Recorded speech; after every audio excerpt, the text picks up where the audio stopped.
My High Minute, man, big ups, approved in the city. Anybody tapping in, man, tap in with My High Minute. They're gonna get you right every time.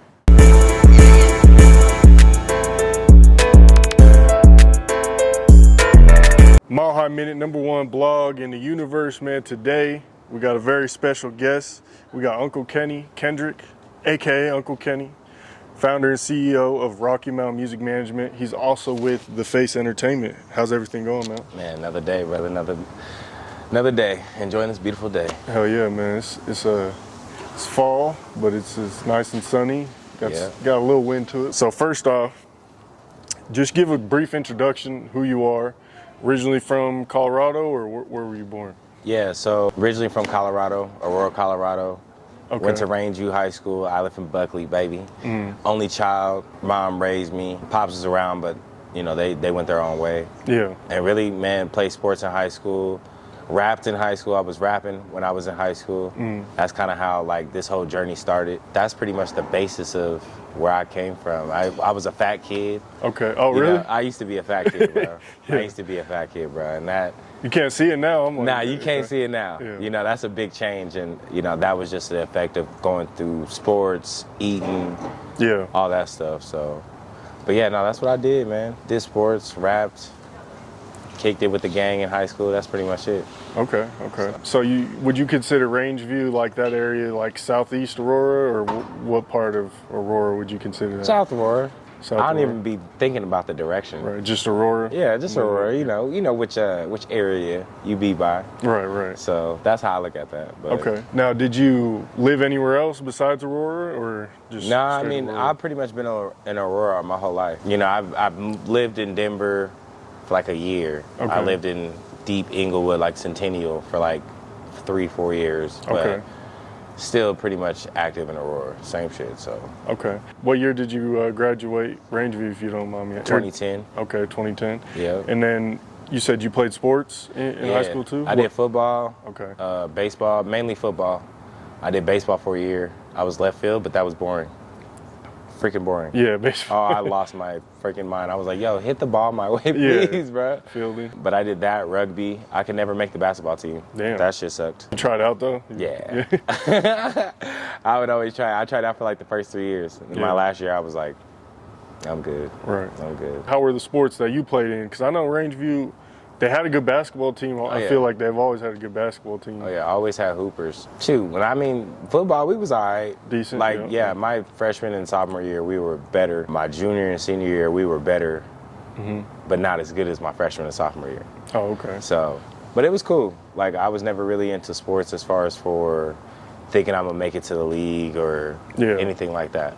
It was just something to do, keep fun. my ass out of trouble. Yeah. You know what I'm saying? Be active. Right. You know? Was Rangeview rivals with Gateway, right? Was Rangeview like Rivals with Gateway? Yeah. Was that like the main rival, I guess? That was the main rival. Okay. All right. So, what age would you say you like became interested in music, or just started rapping and stuff? Was it in high school, or was it before, a little earlier? Yeah, no, it was definitely. I've always been interested in music. Like, my whole family's been some type of music, whether it's drums or whatever. But mainly, I want to say my sophomore year, I had a couple friends and they was always rapping. Yeah. They had ended up making a group called Bone Deep. And it was Riaga, J Triple. Okay, yeah. She's dope. The bro, Renzo, the bro, vocal cords, we called him VC. Okay. But he was a singer. Yeah, that's VC. a unique name. Yeah. Bro was sense. hitting, we would walk around the tables and he would just start singing out of nowhere. Yeah. And girls would be like, oh my God. Yeah. But yeah, we had like a little group and they pretty much taught me, J Trip and Riaga pretty much taught me how to rap. Hell yeah. Yeah. Okay. And were you recording at that time, like in the studio, or was it just freestyling the homies? In Riaga's basement, bro. We was down there. Back then, he was going by Glendale S. Castro, GSC, but we were in the basement, his parents' basement, in the closet, classics, setup type shit. But he had, the program and everything. Right. And we would just be down there after school or whatever, writing music, getting in there, making tracks. Yeah. We had a CD. Oh, the CD players. Yeah, bro. We had a CD, pressed one up, you know, and got that like early start vibe. Yeah. You know, and then after that, we ended up going into obviously deeper, going to the studios. Okay. Like rapping, going to shows, all that shit. So yeah, it's pretty deep. Would you say it was like basically a rap group or yeah, I mean, hip hop group? Like, it was a for sure rap group, like a whole bunch of young rappers just coming together, rapping together. Yeah. But everybody was individual. Okay. You know, it wasn't like we're the group. Bone Deep was the group name, but it was like that's what we came together as. Right. We had songs where 3-4 of us was on there. Okay. But we were still pretty much individuals. Yeah. You know, just rapping together. What inspired the Bone Deep? Was Bone Thugs, did that have anything to do with it? Or? Nah, I don't know. They already had the name. Okay. And then they were like, you know, bone deep, deep to the bone, kind of like, you know, vibe. Yeah. We all had that going on, and it was very tight knit. Okay. You know what I'm saying? Was J Trip, was she always lyrical like this? Always, yeah. Bars, bro. Bars. Yeah. That's one of the original senseis, bro. Like, so I got really good at rapping. J Trip and Riaka definitely came in and helped mold me, because I was trash. Boy, Yeah. I was trash. Okay. I was trash. So when did like the promotion, marketing, like A&R side become of interest to you? I want to say like probably in my early 20s, bro. That by that time I was good. You know, I had some songs people liked, Plays was doing good. Okay. I had sold like 70, 60 tickets at a show. So I was moving. You know, people knew that I was rapping and stuff. And I was really involved in the business side. And that's what took the biggest turn. Marketing. Yeah. That's what I was already in school for it. Yeah. Doing all the extra stuff with that. So when I was in marketing class, I was trying to make it relate to Work the music. With the music, yeah. And that's why I wanted to ended up doing the music management aspect and diving into that. So probably like my early 20s, bro. Okay. I realized that I was able to think of things that my friends weren't thinking of. Yeah. And I was trying to apply it to me, but it's kind of like, I don't want to do it, you know? Yeah. Let me help somebody out. And then right when I dropped out, I ended up getting an internship with Rue Johnson. Oh, okay. With Rue Black. And this was, I might have been 25 at this time. Yeah.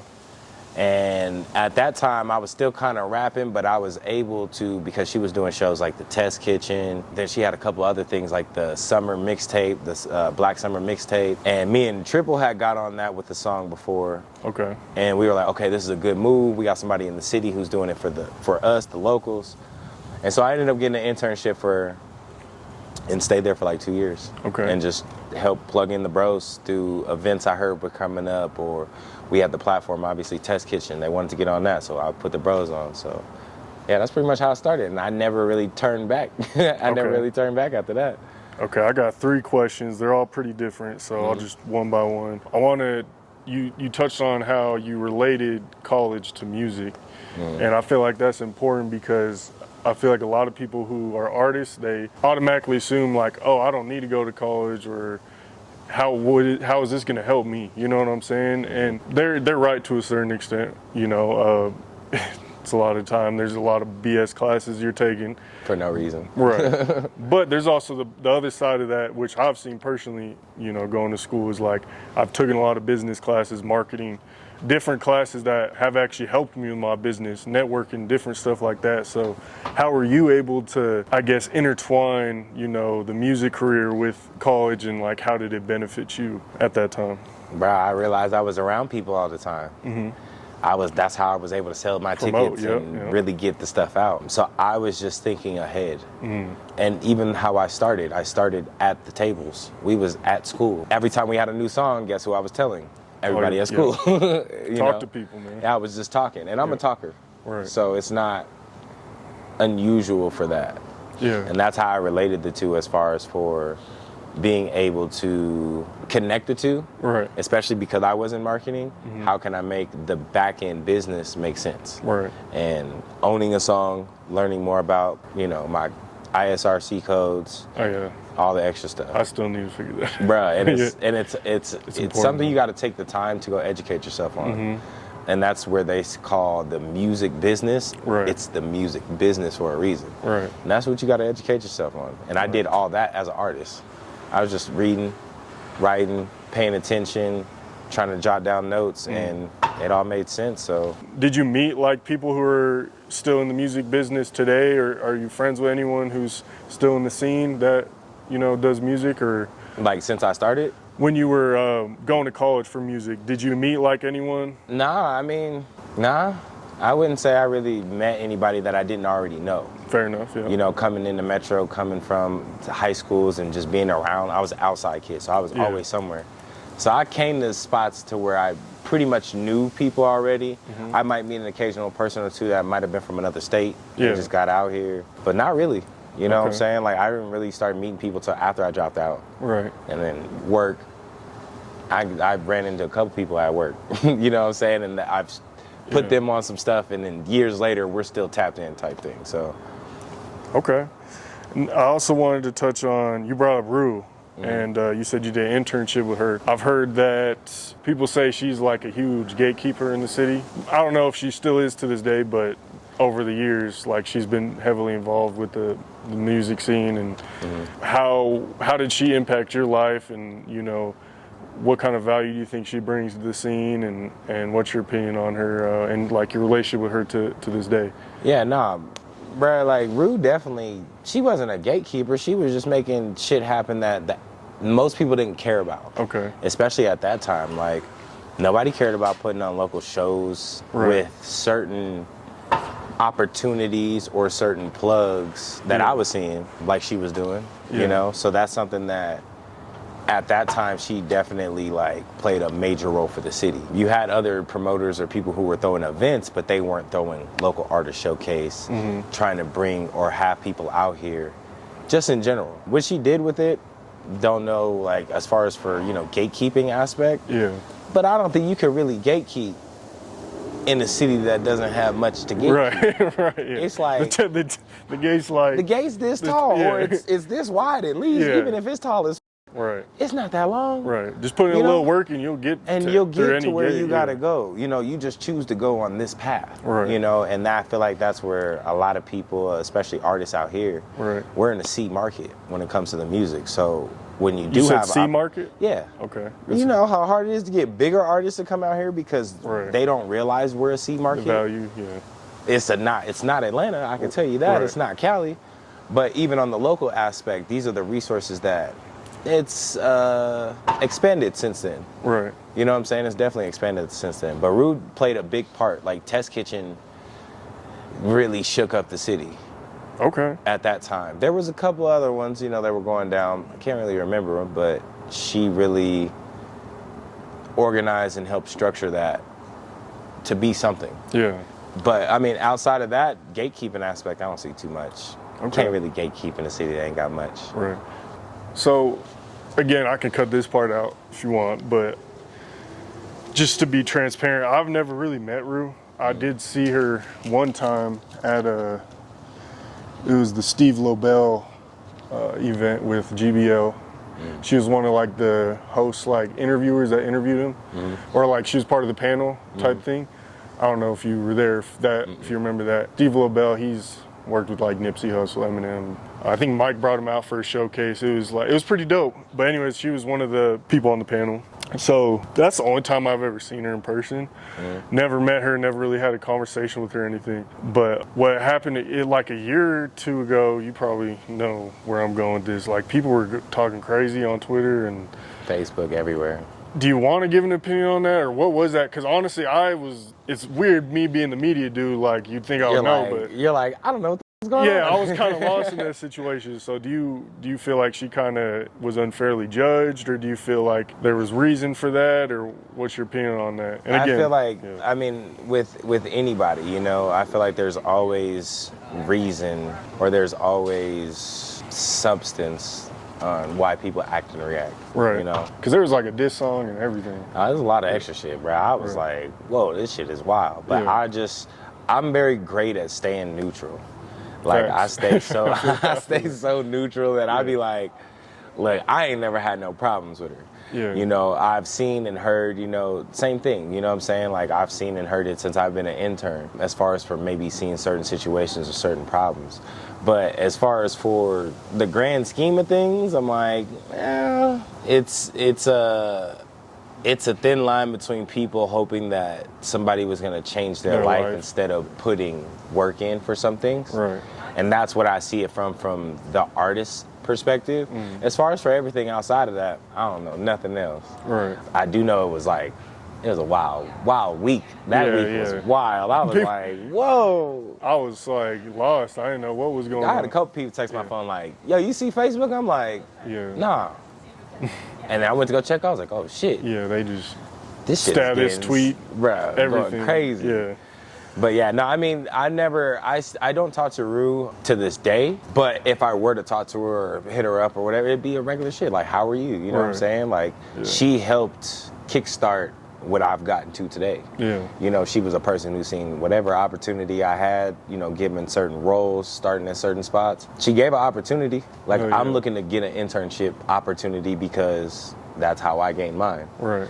And most people wasn't trying to do that. So yeah, again, I've never met her, but like, I've been that person where like people, you know, they're throwing eggs at you and just talking crazy. But it's hard, like you said, I can't really give much of an opinion. I'm not gonna hate on her, but I'm also not gonna just say whatever experiences other people had may or may not be true, you know what I'm saying? You gotta let their experiences take where they got their experience from. Right. And that's kind of how I am. That's why I stay neutral. Right, yeah. I'm like, look, you probably had a bad experience with them. It could have been a bad day. Maybe they learned from that bad experience with you and try to push on from that. Right. Yeah. I want to talk about the scene at that time. I guess what year would you say you got into it, like started to pay attention to the Denver hip hop scene? Would you say around the time you graduated high school? Oh yeah, for sure. Like 2011, 2012. Cause I was already pretty active. As soon as we graduated, bro, we had Afton shows. And couldn't stand Afton shows, but they were available, you know what I'm saying? Like, we had Afton shows, we had another, what's the one that blew up with Wiz Khalifa? South by Southwest, Coast to Coast. Oh, okay. Coast to Coast. The live showcase Coast to Coast Live, yeah, they was coming out here. So, like, the scene was still, you know, at 2011, 2012, but I've always been active, so. Who were like some of the heavy hitters at that time as far as artists? Same even ones. Just moguls? Same ones. Same ones? Out here? Yeah. Same ones. Like Trev, AP? Trace, you know, like, and that was, you know, obviously I'm the same age as Trace, Trip, Hardaway, like, so in that bracket, it's been like the same artists. You've had certain artists, like at the time you had Ralphie Sway. Okay. And was it kind of transitioning away from I mean, they're still going, but you know, the MNLD and MNLD. Like, see, but that's what I'm saying, like the old schools, and it's a different type. Yeah. Because Colorado also we don't have still, so the resources are still. The infrastructure, yeah, the infrastructure is not the same. Right. So they'll always be there, but they were never really present to my generation. Yeah. You know what I'm saying? Like, the most present that I've seen is like the Meezies, you know, Trevs, AP, Ray Reeds, the older generation of us. They're 3-4 years older than us. Like, they've been pretty consistent as far as for the scene. Yeah. You know? Everybody else, they're like, well, who are they? Who are they? And it's like the consistency, like, we're always gonna have them because they've always been consistent since we've been in high school. That's the crazy part. What do you think the scene, how has it changed since then to now? And then, like, at that time, did you feel like there was a lot of potential and like it was, you know, like there could be some artists that blow up out of here? Or was it a little less, I suppose, let me re-ask that. Or is it more exciting now? Like, is there more potential now? Or do you feel like we're actually on a downtrend now? Like, how has it changed, I guess, overall? I would say the biggest thing is the changes for the better, because I feel like more people have traveled and got to see what the other states and structures have. And you can see certain people trying to bring that back. You can see other people coming from other states and bringing that culture from their home state to this state. The culture itself doesn't thrive. I mean, Colorado's classic rock, you know what I'm saying, EDM, type vibe. But that doesn't mean it can't grow. Right. And I feel like it's growing at an exponential rate for sure. It's a little slow, but it's still growing. And it could have more growth if we put some of the major hitters in the state, Def Jams, Sony's, just to give resources, whether it's writing classes, writing camps, more showcases that are beneficial. Yeah, and it's not even like they have to do in LA or nothing. You know, they can come out here and drop a cool 100 a year and build a foundation. Right. But they don't listen to people like myself, probably you, like, yo, we got hella hot people out here. Right. They're not looking at that. And if they are, it's the A&Rs overlooking it. Oh, nothing hot's gonna come out of Colorado. Right. Yeah, right. We're literally a music gold mine. Right, yeah. Entertainment and music gold mine. No, yeah, there's so for many sure. other platforms and in those bubbles that could actually make some shit shake. Right. Because so many people want to come to Colorado, but they don't know about Colorado. Right.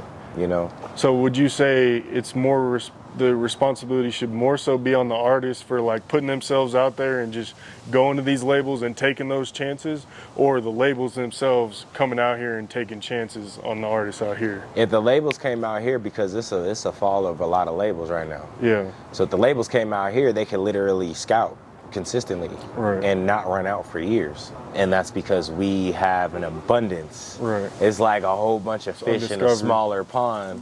Yeah. But we're not like necessarily eating each other type. Now some have clicked up, Yeah. you know, but there are those ones who do fall off, you know what I'm saying? But they can still get picked back up. Most of us are 30-year-old rappers. Yeah. We're smarter with our money. Right. We actually have a fan base, dedicated. Even if they've been rapping this long, they have at least 200 people they can really rip out if it makes sense. Yeah. And I've noticed that like the heavy hitters are pretty smart out here. Like you have your pop and gangster rappers and stuff, don't get me wrong. I listen to them. But like the ones like the Trevs, the APs, Trace, you know, J Triple, like artists like that are lyrically conscious and they bring the bars and they're like smart, you know what I'm saying? Yeah. They provide a lot of value. So yeah, I agree. Like That's substance, bro. Yeah. It's a new wave, and they're gonna have to go look for that new wave, new sound, new look, new everything. And they're not coming to Colorado. Right. Bruh. Like most times when artists or labels or producers or whatever, when they leave Colorado, they have a higher chance of getting into a place than they do here because there's more people in abundance. And most of those people, when they meet them, you're from Colorado? Yeah. Yeah, fool, bring your ass out here, yeah, please. yeah. Help us. Yeah. And we get 10 of those, you know, 5 of them that want to come do panels, want to come do more sit downs, just pop in the city, pop up on the show, be seen. Without us always having to pay or invest in that way, come be seen in the city. Like, and it's cool, but like, just y'all don't do that in your city. Right. But you want to expand and grow as a business. Well, my city ready. My city's ready for sure, but they don't. They don't. And I feel like that's an issue too. Yeah. When it comes to labels and platforms and stuff like that, I feel like they come out here, maybe not labels so much, but definitely just people with different platforms that are dope.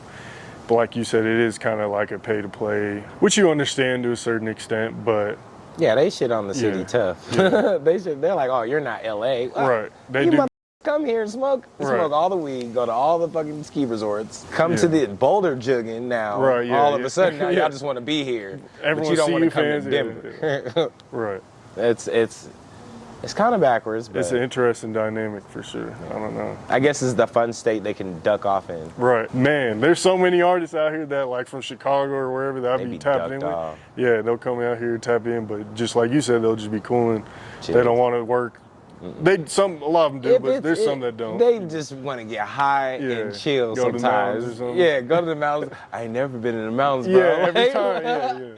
Yeah, last time you came out in the winter, but we was not driving in the mountains. Right. But yeah, that's real, and it's cool to have a chill state like that. Right. And it's especially being from here, it's like, yo, that's my city, like Right. hella dope. But we need a lot more help because if we had more of a stable economy, I feel like, and when I say economy, I mean like music entertainment economy. Right. If we had more of that, the city would actually grow. Like we would More have money made. a lot more shit shaking. Yeah. Because, you know. That's real. Okay. C market. That was another thing you touched on. Was that just from like your research that you've done and like you've seen that and that's where you came up with the C market idea or not idea, but thought of Colorado Like being a C theory, market? yeah. Or was it just like you comparing Colorado to other music markets like the Atlantas, the LAs, New York, stuff like that? It's all of the above, bro. Because every time I went to, we went to Kansas. No, was it Kansas? Nebraska. We went to Nebraska. Their market's worse than ours. It's like a D market? It's a D market, you know what I'm saying? But I got to see a Lincoln? a or worse. Omaha, yeah. Yeah, we were in, I can't remember where, we were in neither one of those. Oh, really? We might have been in Lincoln. We might have been in Lincoln though. Yeah. But it wasn't even it wasn't even the same. It wasn't even the same. And I was like, yo, we got way more motion. We don't have to leave our state. Right. We really don't. If we come together, we would probably do a lot better. But we have a lot more motion than those states. But then it's like me going to Cali, Atlanta, DC, you know, just certain markets like that. They're always moving, nonstop, 24/7. Right. Always got something going. Up till 4 a.m. Bro, 4 a.m. I'm like, that food's East Coast fire. vibe and shit. Females are up, active, getting hollered at. You ain't got to go holler at them. Like, it was a whole different vibe, bro. Like, but bringing that back home is what I always try to do. And you can only do so much, obviously. But just to say it's a C market, yeah, that's part of it. Going to other places, seeing. But the other part is like booking. People are throwing prices like we're Atlanta. You know, you want 40,000? Not in this market, bro. We don't even have that many black people. And if we did, it'd be hard because that's the markets that run hip hop, rap. Out here, you got to be like Ludacris. Right. Most of his concerts, Radio white hits people. and stuff. White people. I was at the 90s show with like Tag Team, Vanilla Ice. Bruh. I mean, he's white, but not tag He's still team. a part of the hip hop. Like, he's still a Yeah. part of the thing. Like you said, bro, the whole crowd was white as fuck. I'm like, bruh, crazy, but no word for word, lyric for lyric. That's our market out here. But if you're not on the mainstream platform or out here really homieing up a whole bunch of people who are around you, it's kind of hard. And for the major rap, if you're not a major artist, you're gonna have to bring that number down because we don't even have as many big venues as Atlanta, like big venues. Right. Because if we had more, the price would be less competitive. You know, it'd be more looser prices. Getting Fillmore, that is not cheap. Yeah. Ball Arena, not cheap, you know?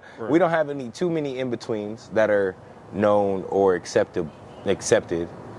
Besides Cervantes, we do have Summit.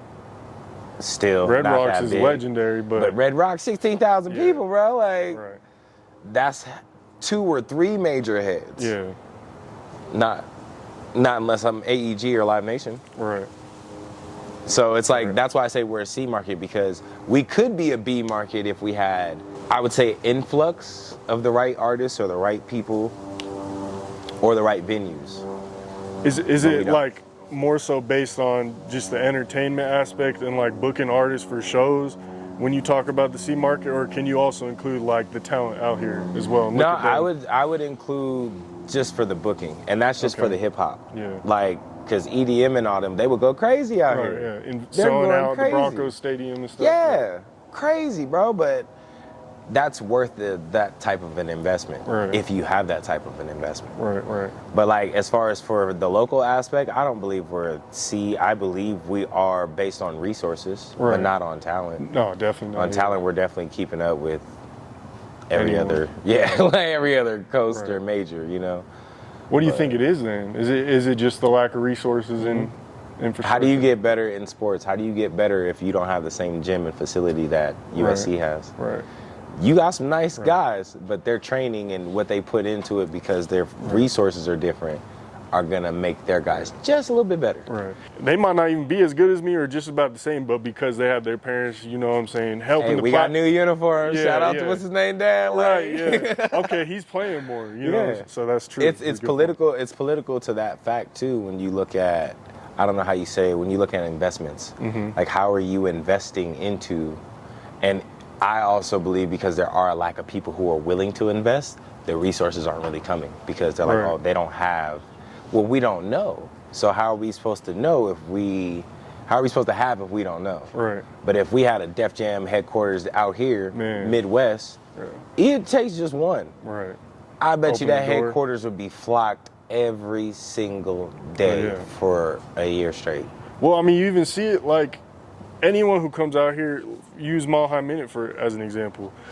You know, Mile High Minute starts, it's a media platform focused on hip hop, and it's able to, we're not say cheese, no jumper, but we're able to, you know, make money. We're able to, you know, promote artists and stuff, and there's a demand for it, you know what I'm saying? So I agree. I think a label could definitely come out here and go crazy. Be successful, They can go crazy. Right. And it's major, and I only say majors just because Colorado's naive. They're like, oh, if it's not this, then I'm not gonna mess with it. Cause I know 3 independent labels have distribution, have their own things.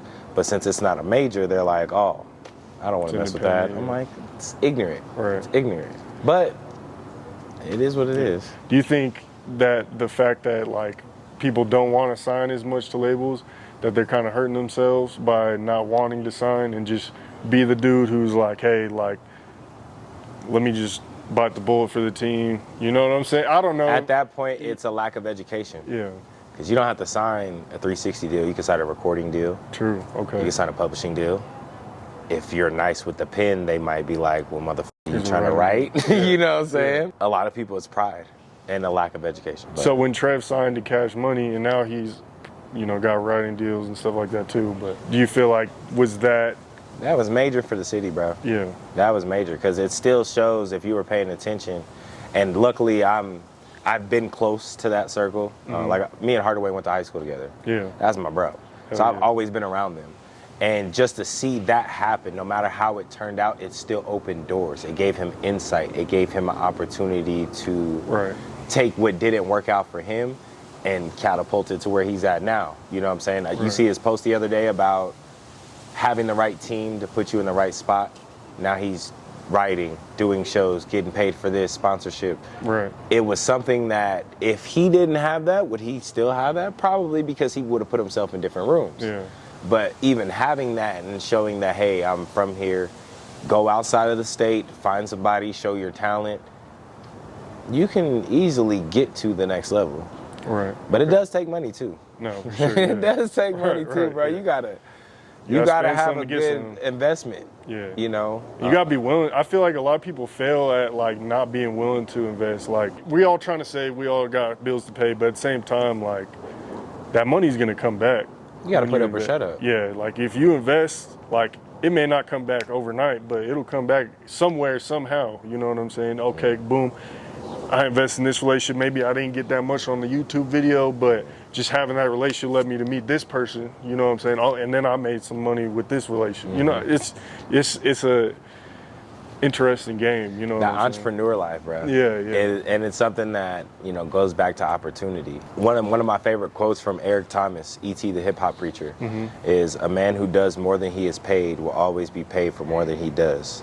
And that shit stuck with me tough. I'm talking about like probably right before I stopped rapping is when I heard that quote. And it puts in perspective that a lot of people are focused on right now, shortchanging. And it's like, bro, it's a marathon. You know what I'm saying? It's a marathon, stretch it out. You may come to a point to where something right here may not come in use for another 5, 6 years, 7 years, 2 years. But you want it in now and like, oh, that's not doing me nothing. Yeah. Well, maybe not now. Right. But that's how it goes most of the time. And people, it's funny, they'll steal from you or burn a relationship and then wonder why down the line no one's with them or why their business ain't doing well. Or it's like, bro, because you're cutting corners too much. You gotta, you know what I'm saying? Gotta know when to hold them, know when to fold them. Right. And don't let people take advantage of you, right? But at the same time, like, man, if you're just cutting corners and like not willing to, it's like the way I'm looking at it is like when I see blogs post, some blogs are lazy. Here, I have $25 for this post and I'm just gonna post a video. I'm not gonna put a good headline or a catchy caption or, to me that's lazy. Like, if you're gonna spend good money with me, I wanna do my best to like come up with creative headline. Not only because it's gonna help you out, but it's gonna help me out too. Yeah. Why do I want to put representation? Yeah. Why do I want to put something out there that's like half-assed and it's not gonna get any type of reaction just because I wanted to be quick with it? Facts. When the customer's more likely to come back and you're gonna actually like both see value out of it. But, no, that's true. You know what I'm saying? You brought up the test kitchen. What was, just like a brief, what was that about? Just because I'm not really familiar. So the test kitchen was pretty much a showcase, artist showcase for artists that Rue had put together, which I definitely helped with. Okay. Because I knew all the rappers that I was, we were picking. Obviously, she did too. She just didn't want to deal with them. Rappers was being rappers, you know what I'm saying? Like, hey, I'm not trying to deal with that shit. But it was pretty much an artist showcase, and she ran it for probably like a good year. And then the last big one that she did, she had Ocean Drive, or they were they're important in the music industry, whether that be industry-wise, back end, can't fully remember. But she brought out somebody after running the series of Test Kitchen. It was like, yo, we got something coming out. Come check these artists. Now, this is probably where the gatekeeper stories come up. Yeah. There were certain artists that she felt should be deserving of this platform. Right. Which any platform I do, I post a lot of the same artists. People get mad at me, but it's like that's who I feel. That's who I see. That's what I'm looking out for. Yeah. So, and it doesn't mean no one can enter that or can't be on the same thing. But it's like your relationships. They go a long way. Consistency, whether it's you were paying every time. Now, the one time you think you got to pay, you're ready. They're like, nah, I got you. Right. Boom. You know what I'm saying? So Test Kitchen was one of those ones to where I can see people saying that she might have played favorites, but I'm like, if I've seen 40 artists over 50, 60 artists over a year, and out of them, these 5 or 6 caught my eye. That's what it is. That's what it is. Yeah. I think that's an excuse a lot of times. There is favoritism, but I think a lot of times it just be an excuse, really. Like, you got to work for it. You got to work for it. There is. I have a thin line between favoritism and not. Because if I play favoritism and somebody out hustles you, I'm pissed. Right. I'm pissed. Like, you should have been doing everything. You got lazy. You got comfortable. You see it a lot too. I don't like that. I don't like it. And anybody who does a show with me, I'm always watching. Yeah. Always, bro. Like, I feel that. It annoys me because I want you to go hard. No matter what, whether you paid, whether you didn't pay, whether I'm cutting you a deal or not. I feel like even if I was showing a tidbit of favoritism, you should still treat it as if it's not. Right. Even if you feel like it's not. Right. Take advantage of the opportunity. Take advantage of it, But that's what Test Kitchen was. Pretty lit. Okay. Now, I know we already touched on like you evolving from rap to marketing and stuff like that. I feel A&R has been one of those missing pieces in the Colorado hip-hop infrastructure. Mm-hmm. How do you feel like you can thrive in that role and provide value in that role? And we got dope artists, dope talent, we got dope videographers, dope venues, dope promoters. I feel like where we, in a lot of this interview, we've been talking about the lack of infrastructure as far as labels and A&Rs and stuff goes. So how can you provide value in that role, and what's the importance of that role, and like what's your plan being like an A&R and specific to the city and stuff like that? So I feel like I would do great at it because I played both sides. I've actually played it though, and I'm not saying like, oh, I was out here rapping, I was on this, I was on that. No, I didn't make it that far because I decided to change. But it was the planning that I did which made me realize in the long run, A&R can take me from point A to point B to point C. Or get me to point A to point B and dish me off into somebody who can get me to C, D, and F. Yeah. And having the overall view of what Colorado scene has been 10 years from now, the past 10 years, 14 years since I've been out of school. Yeah. And relating that to what I see going on I'm in a lot of back end rooms. I'm in a lot of street rooms, where I'm seeing things go down, talking to artists all the time, getting an idea of what artists really want out here, and I've been doing that for years. Nobody has been taking the time to care about the artists in a way that I've done, in the levels that I've done. Mm-hmm. I've had my shows that I've tried to run, the Conglomerates, Joints and John's Music Festival, Selection Saturdays.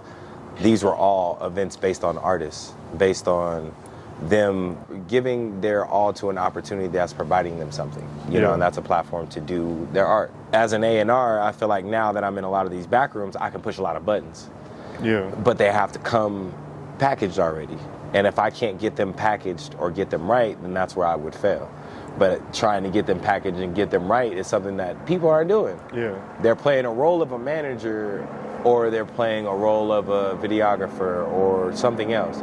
But nobody's playing the A&R role like, yo, right. And not even agent-wise, like, yo, but if you do this, this, and this, I got connects to this, this, and this, I can put you in this, this, and this position. Not a manager. A manager's going to structure all the shit that has been put up in play most of the time, right. If they have help. But A&R is pretty much the person who's going to, if I had to make an example, marketing and promotion. The A&R is the marketer, Okay. The promotion is what's rolled out from the marketing plan. Right. Okay. That's the two. One A&R would be marketing, manager would be promotion. Right. You know, they roll out what's the plan. And we don't have a lot of that structure. Right, right. Because just above the A&R can go to 4 different labels. Right. There's not two. They usually are, head of A&R director of a label. Yeah. But they could go, well, our label doesn't want you, but I got 4 other labels that would rock. Do you think there's a demand that needs to be filled with that and someone can take advantage of that and be like, hey, if I get these artists signed a certain way that I believe in, and I could shop them to labels and different things, and maybe just by starting out I can get them on distribution, and then I can maybe make a little bit there and here, just different things like that is because me just talking to you, I'm like, damn, that's gold right there. That could be a huge demand, but instead a lot of people want to go the artist route or the other route. Yeah, no, it's a high demand, bro, because especially it's hard out here. Especially out here, it's hard, but it's mainly hard because the artists, like I'm fighting with artists who are like, I don't need that. Right. Like, bro, in this past week I probably asked, want to do it all themselves. Yeah, I probably asked like 20 artists, like, who's your distribution?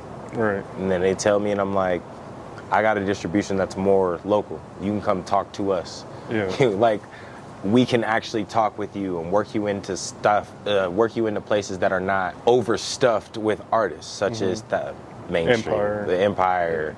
You got DistroKid, all of them, and they're only going after the big iTunes, Spotify. They're not hitting your local thousands of radios across the nation that still report. You're getting deep right there. Yeah. Pause. Like I just. No, for real though. That's real, bro. I ain't even thinking about that shit like that. I'm just thinking about, like you said, the distro kids and stuff. No, but that's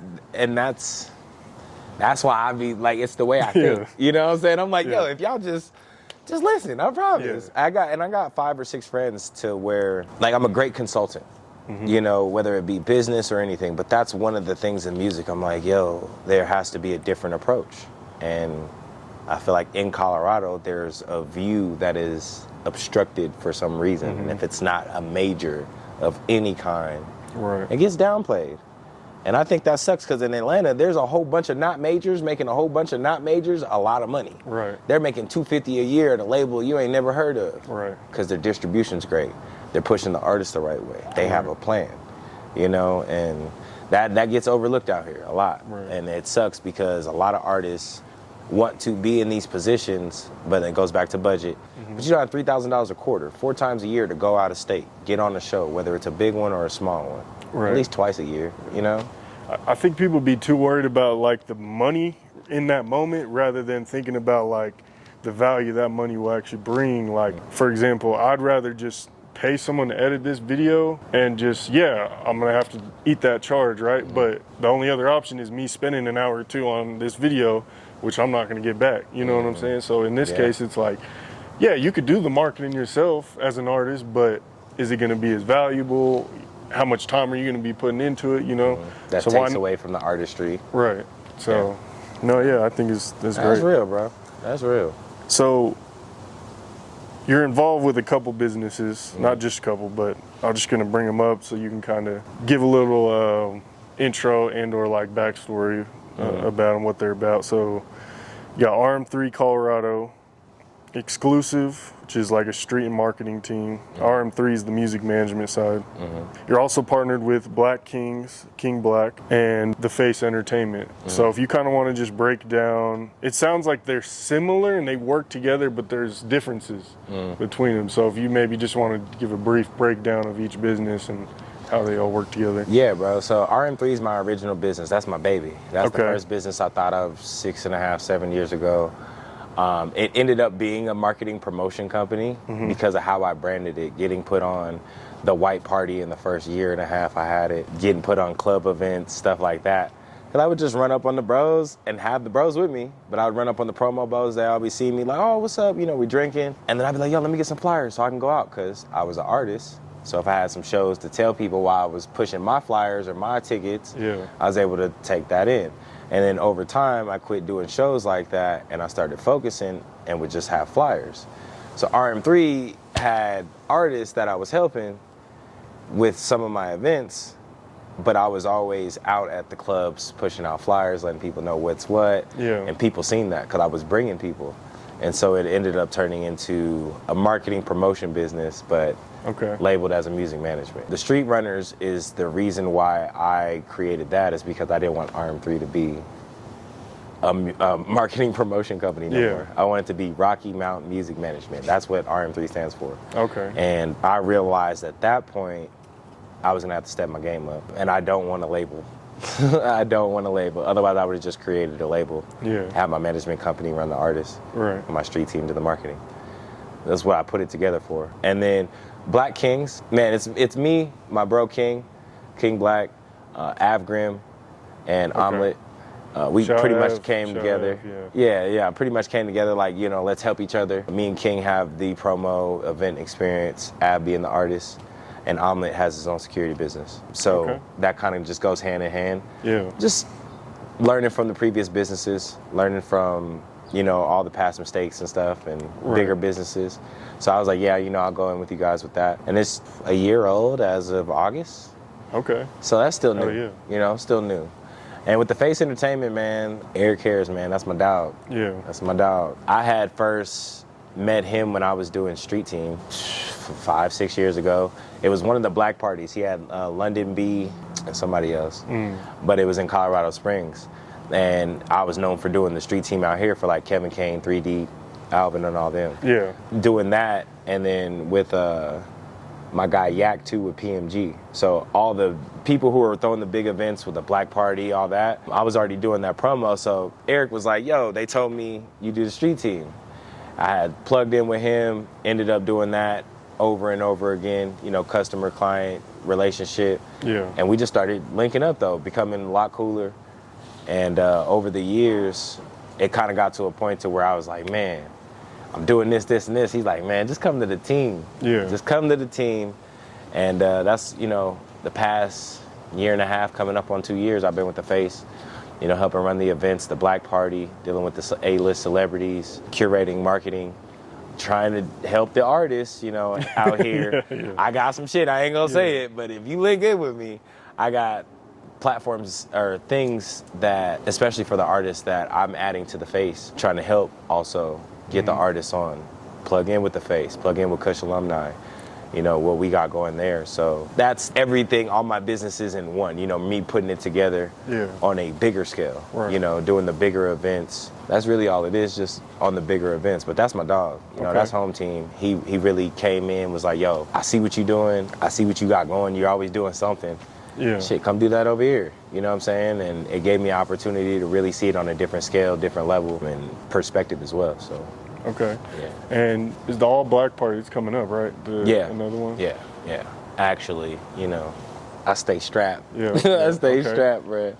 Let's see it. So that was day before Thanksgiving. We got Kane from Power coming out. It's been fun. It's been fun. Curating big events, you know, even when we do some of the smaller events, you just create an opportunity and experience. Right. And then, of course, marketing. It's always Thanksgiving Eve, right? It's always Thanksgiving Eve. Is it the same people that put the white party together? No? It's different? No, yeah. So 3 Deep, Kevin Kane, Alvin, Francois. Yeah. Higher Power, like, that's the white party. Them the OGs. So when I say OGs, like, my mama was clubbing with them. Like, type thing. Like, that's how that goes. Now, as far as for, like, the Black Party, that's Laylo, Yak, PMG. Used to be Numerous Productions. I don't know if Antonio's still on there. And then now the Face. So Bank came out here and, you know, helped add to that from the Springs. Okay. So. Hell yeah. Yeah, because I could be wrong, but isn't there one in Denver and the Springs? So those are two separate parties though, right? When's the one in the Springs? I don't know. I gotta look. Yeah, I gotta look. Cause I think I remember last year there's a bowl. Yeah, there's usually one in the Springs, and that's the thing with the Face. We'll do stuff down here, and we'll do stuff down there, or up here and down there. So, that's dope. Yeah, cause that's where bro originally, cause he's from Memphis, so he moved out there and was in the Springs though. Yeah. And was jugging, you know, turning up the Springs, and then Springs is a whole nother dope market. It's a whole, bro. It's wild out there. Yeah. It's definitely wild out there. You got just a bunch of military babies out there too. So people be from every city across the U.S. across the country. Yeah. Only for like a year. Right. A year or two, and then they're off somewhere else. Yeah. You're like, all right. I wanted to talk about the sneaker gala. Y'all had Jim Jones there last year, right? Not the last event, but last year, right? Or? Nah, the sneaker. So the sneaker is that gala. different? No, I don't think we did Jim Jones last year. We did for the sneaker gala last year. We did. It was supposed to be Big Boogie and Tay Money. Okay. Big Boogie, his manager ended up getting shot or something like that. Yeah. Like the day before the event, and the year before that we had Danny Lay. Okay, Danny Lay. That sounds. Yeah, I think that sounds familiar. Yeah, no. Who do y'all have this year? Is that planned yet or? I can't say it. I can't early? say it. Too early. Yeah. Too early. But once we roll out these marketing ideas and shit we got going. That moment right there in and of itself is a gem for people to take. Don't say your moves and stuff unless they're already locked and stuff. They gotta be locked. I don't like promote my interviews until it's out. Now it's a different strategy. Some artists may, it's different, but if I got a big interview in the cut, I'm not talking about it until it's finished out. product, bro. Because I want to hit y'all over the head and I want y'all to go watch it. I don't want to be previewing it and just watering it down, and then. Yeah, no, the rollout has to be right, and I figure in anything, whether it's events, music, content, the rollout is what makes like the excitement. Yeah. Whether that be a quick rollout or whether that be like a 3-month rollout. Right. Shit, we see concerts for Red Rocks going for, no, actually, a D1 better. Mary J. Blige, they just dropped that today. Tickets on sale on October 4th. She's not out here till February, bro. That's 5-6 months. You got a minute. And she's got Neo and Mario on the bill. Oh, okay. And it's her tour. Like, if they need 5-6 months, because yes, they are packing out Ball Arena. Right. But they still need hella time. Right. It's the same principle, bro. Okay. The Colts. Indianapolis Colts. I'm a Colts fan, bro. All the Bronco babies, bro, they hate me. They're like, how are you from Denver? You don't like a Denver team. I'm like, I like the Nuggets. But I like the Heat first, but I like the Nuggets still. Yeah. But the Broncos, I don't f with them. Bro. Even when Peyton was here, I was out there Colt geared out with the old Reebok Peyton jersey, watching the Colts beat the Broncos' ass for the 4 years that he was here. Besides the year they won the Super Bowl. That's the only year we didn't really beat them. How'd you become a Colts fan? Peyton Manning beat them like his first or second year. I think it was his second year. Yeah, when they played. Man, growing up, they were nice. Yeah, and my whole family was pissed. And I was like, I'm never going back. I like that team. That quarterback's dope. Then like the receivers, Marvin Harrison, Reggie Wayne, Dwight Freeney, bro, like the classic Colts. Yeah. The new Colts, like I keep up with it here and there, but I'm more into sports betting now, so it's kind of like, let me check the stats. If I do a fantasy league that year, I'll keep up a little bit more.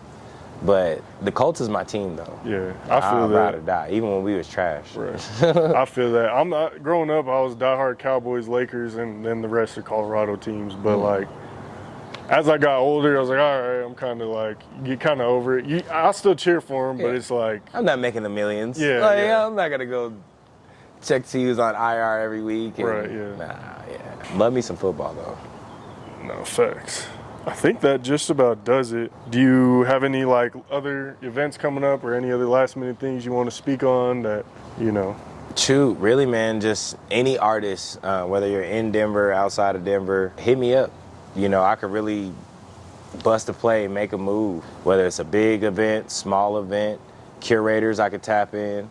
Pretty much anything music entertainment industry, link in, man. Hell yeah. That's the whole purpose of this, be marketing, strategic, And that was kind of like my whole objective coming into this, is to show that.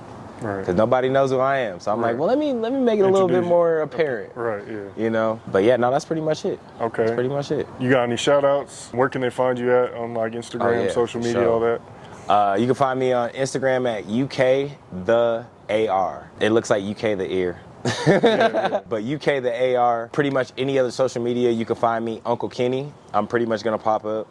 Shout out to the team, the face, Black Kings, the squad. Y'all know who he is. Oh, look, it's the gang. Riaga, what's up?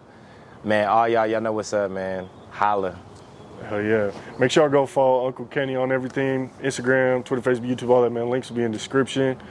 Make sure y'all follow Mile High Minute on everything, Instagram, Twitter, Facebook, YouTube, all that. Yes, Leave a sir. comment down below. What's the biggest gem y'all picked up from this interview, man? Let us know in the comments below. Hit that like button, hit that subscribe button, hit that bell button to stay notified when all the latest news drops. And make sure y'all go follow Uncle Kenny, man. I think, like you know, the biggest thing I picked up from this conversation is just like the importance and the value you can bring as an A&R, a manager, and how important that is to the scene right now, and like how like much needed that is to the scene right now. You know what I'm saying? Because like I said earlier, we got the talent, got the artists, the videographers, and all that. We don't got enough infrastructure, A&R management work. So man, make sure y'all go tap in and help him, and help him help you, help yourself. That's really what you know it what is. I'm saying? That's what like it is. if you help him, it helps the scene, and vice versa. So you know what I'm saying? Make sure y'all tap in, and I think that just about does it. Yes, sir. Oh yeah, can I get a shout out for Mile High Minute one time? Mile High Minute, man, big ups. Approved in the city. Anybody tapping in, man, tap in with Mile High Minute. They're gonna get you right every time. Appreciate that, man. Make sure y'all, I already said it. Mile High Minute, #1 blog in the universe. We out. Appreciate you.